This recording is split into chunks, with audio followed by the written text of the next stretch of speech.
everyone, this is Radhika and welcome to Afterbooks. This is the part 2 of questions of chemical kinetics. इस video में हम discuss करेंगे question number 11 to question number 20. Part 1 जिसमें हमने discuss किए थे question number 1 to question number 10 that I have already uploaded.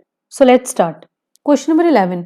Activation energy की value बतानी है किलो जूल पर मोल में जिस रिएक्शन में टेम्परेचर रेंज है 298 to 308 kelvin.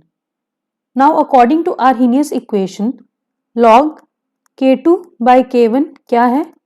EA by 2.303 R 1 by T1 minus 1 by T2.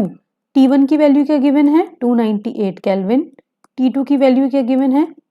308 kelvin. R की वैल्यू क्या लेंगे? 8.314. Now we know every 10 degree rise in temperature पे रेट क्या हो जाती है? डबल. यहाँ पे कितना राइज हो रहा है टेम्परेचर में? 10 केल्विन. तो यहाँ पे K2 by K1 की रेशो क्या आ जाएगी? 2. That is K2 is 2 K1.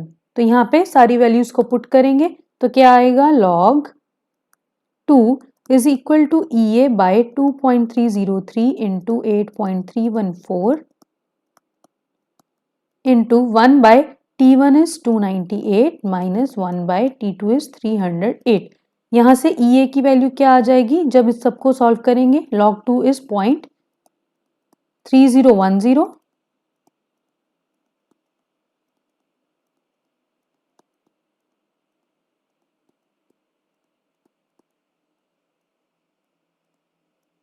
This comes out to be 52898. But ये किस में है? जूल पर मोल में. हमें वैल्यू किस में चाहिए? किलो जूल पर मोल में. तो क्या करेंगे? इस वैल्यू को 1000 से डिवाइड कर देंगे. ये क्या आ जाएगा? 52.898 किलो जूल पर मोल which is approximately equal to 52. That is option number 1. Question number 12. The graph between log K and 1 by T for first order reaction is a straight line. तो slope क्या होगी इस लाइन की? Now K is equal to A e raised to power minus EA by RT होता है. Taking natural log both sides क्या आ जाएगा? ln k is equal to ln a. Natural log से e कैंसिल तो ये क्या बना? EA by RT. यहाँ पे अगर हम इसको रिप्लेस करेंगे log टू द बेस 10 से तो यहाँ पे क्या करेंगे? 2.303 log k is equal to 2.303 log a minus EA by RT. सारी इक्वेशन को 2.303 से डिवाइड कर देते हैं तो ये क्या बन जाएगा? log k is equal to log a minus EA by 2.303 RT. Graph किस किस में प्लॉट किया है हमने? log k और 1 by t में.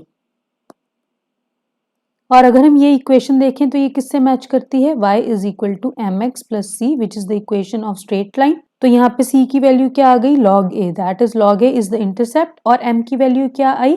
Minus EA by 2.303 R. So the slope is option number 2 that is minus EA by 2.303 R. Question number 13. इस reaction के लिए रेट हमें गिवन है. अगर हम वॉल्यूम ऑफ रिएक्शन वेसल को डबल कर दें तो रेट ऑफ रिएक्शन पे क्या इफेक्ट होगा? ये है इनिशियल रेट. अब जब रिएक्शन वेसल को डबल किया है तब जो न्यू रेट है वो क्या आएगा? अब क्या होगा? जो NO प्रेजेंट है वहां पर और जो O2 प्रेजेंट है उन दोनों की कंसेंट्रेशन क्या रह जाएगी? Half of the vessel. तो रेट क्या आ जाएगा? Rate is equal to K. Half रह गई है अब NO की कंसंट्रेशन और हाफ रह गई है अब O2 की concentration. That is initial rate से अब ये क्या हो चुका है? 1/8 times. The correct answer is option number 2. That is जो न्यू रेट है that will be 1/8 of the initial rate. Question number 14. For first order reaction time required for 99% completion is. यहाँ पे रिएक्शन के 99% कंप्लीशन का हमने relation किसके साथ निकालना है? 90% कंप्लीशन ऑफ द रिएक्शन के साथ. For first order reaction 2.303 log A0 upon AT is equal to KT.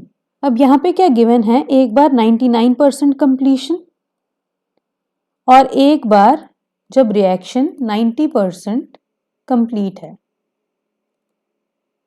तो जब रिएक्शन 99% कंप्लीट है इसका मतलब क्या है? अगर A0 की वैल्यू 100 थी तो अब एट टाइम T A की वैल्यू कितनी बची है? सिर्फ 1.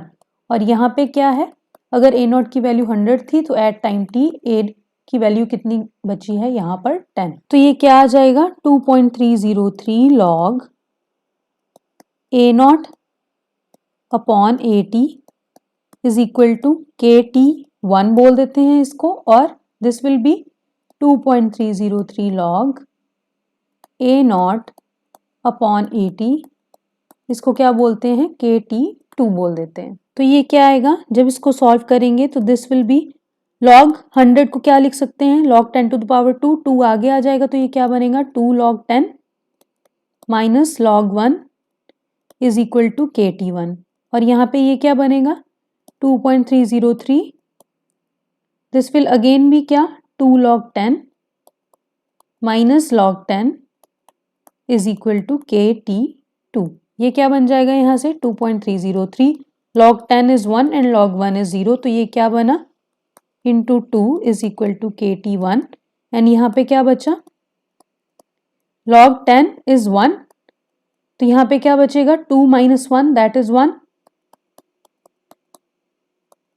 ऑन डिवाइडिंग दीज टू क्या होगा यहाँ से ये वैल्यू कैंसिल, ये वैल्यू कैंसिल, क्या आएगा यहाँ पर T1 will come equal to 2T2, और T1 था क्या 99% कंप्लीशन के लिए, T2 क्या था 90% कंप्लीशन के लिए। That is the time required for 99% completion will be twice the time required for 90% completion, which is option number 3। Question number 15, rate given है फर्स्ट ऑर्डर रिएक्शन का, जब इनिशियल कंसंट्रेशन कितनी है 0.3 मोल पर लीटर, रेट कांस्टेंट क्या होगा। तो first order reaction के लिए होगा क्या rate will be k into A की पावर 1, रेट कितना गिवन है हमें 1.8 into 10 to the power -3 mole पर लीटर पर मिनट, k इंटू ए की कंसंट्रेशन कितनी गिवन है 0.3 मोल पर लीटर, तो यहाँ से ये k की वैल्यू क्या आ जाएगी 1.8 into 10 to the power -3 upon 0.3 which will be 6 into 10 to the power -3, but ये किस में है यहाँ पर मिनट्स में, हमें किस में चाहिए आंसर सेकंड इनवर्स में। तो क्या करेंगे इसको 60 से डिवाइड कर देंगे, क्या आ जाएगा ये 10 to the power -4 second inverse, which is option number 2। Question number 16, which of the following statements is correct regarding the Arrhenius equation. Arrhenius equation होती क्या है k is equal to A e raise to power minus E A by R T. तो यहाँ पे हमें बताना क्या है रेट कांस्टेंट का रिलेशन ई ए के साथ दैट इज एक्टिवेशन एनर्जी के साथ और टी के साथ दैट इज टेम्परेचर के साथ।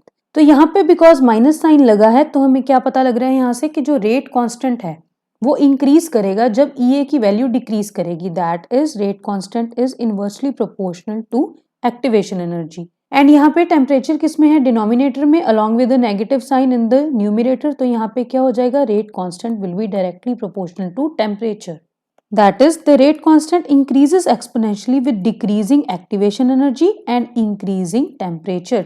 टेम्परेचर इंक्रीज तो rate constant increase, activation energy decrease तो भी rate constant increase. So the correct option is option number 4। Question number 17, rate law can not be determined from balanced chemical equation if. The rate law को हम सिर्फ determine कर सकते हैं balanced chemical equation से जब वो रिएक्शन कैसी हो elementary reaction. In all other cases that is अगर रिएक्शन रिवर्स रिएक्शन हो या कंप्लेक्स रिएक्शन हो means it is a sequence of elementary reactions, या उनमें से कोई भी एक रिएक्टेंट अगर एक्सेस में है तो हम रेट लॉ को उसके बैलेंस्ड केमिकल इक्वेशन से डिटरमाइन नहीं कर सकते। So the correct options for this question are option number 1, option number 3 and option number 4. Question number 18, which of the following statements is incorrect? Incorrect statement बतानी है हमें। Option number 1, molecularity is applicable only for elementary reactions whereas order is applicable to elementary as well as complex reactions। बिल्कुल correct statement है। Option number 2, molecularity की सिर्फ whole number values होती हैं जबकि order की fractional values भी हो सकती हैं। This is also a correct statement.